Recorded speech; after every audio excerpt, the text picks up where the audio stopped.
মগরাহাটে কমিশনের পর্যবেক্ষকের গাড়িতে হামলা। মগরাহাটে সি মুরুগানের গাড়িতে হামলার জেরে ভেঙে গেল গাড়ির লক। দেখুন ছবিটা একবার।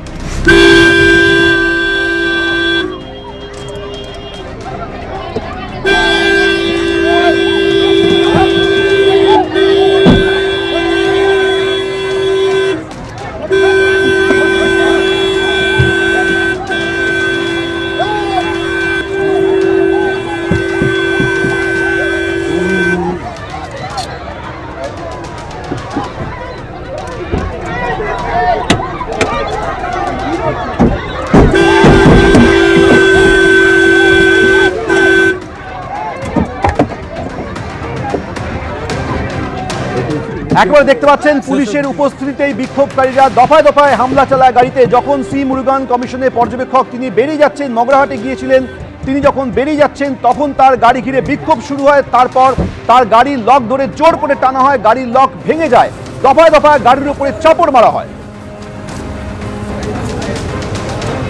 এই দেখছেন সি মুরুগানের গাড়ির লক, যেটি টানার ফলে ভেঙে গিয়েছে। তার গাড়িতে এইভাবে হামলা হয়েছে। হামলার ফলে গাড়ির যে হ্যান্ডেল ডোর, সেই হ্যান্ডেল ডোরটি ভেঙে গিয়েছে।